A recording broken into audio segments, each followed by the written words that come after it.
Жалқау қоян. Баяғы өткен заманда орманда қорықшық болыпты. Жаз келсе де бір тамшы шу жаңбыр жаумапты.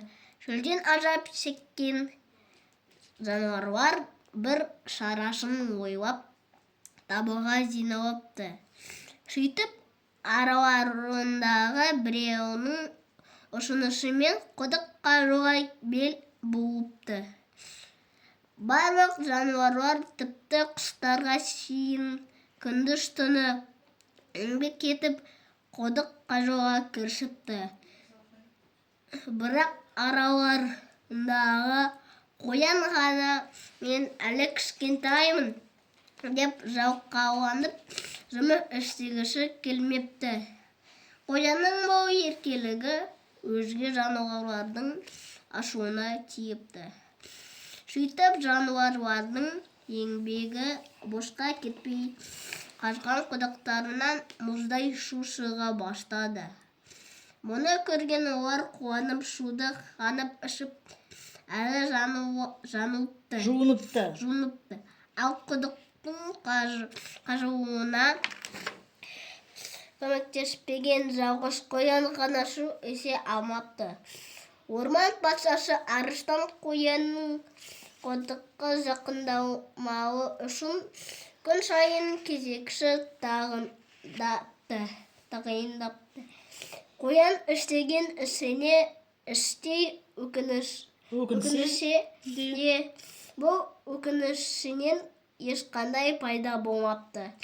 Бір күні түнде кезекшілік кезегі пілге келіпті. Пілмен дос болған қоян ешкімге білдіртпей шу берер деген оймен қасына барыпты. Сөйтсе піл ұйықтап жатыр екен. Қанша оятса да ұйқысынан тұрмапты. Болмаған соң құлағына барып айқайлапты. Ұйқысынан шошынып оянған піл құдықтың шетінде үйіліп тұрған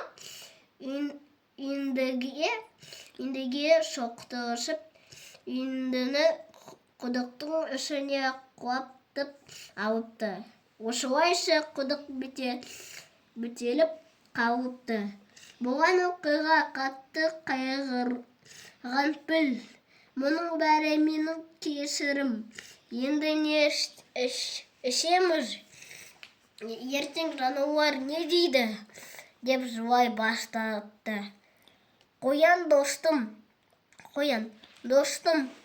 қайғырма, бір жолын табамыз. Екеуміз де осы құдықты қазатын болсақ, таң атқанша бітіріп қалармыз" депті.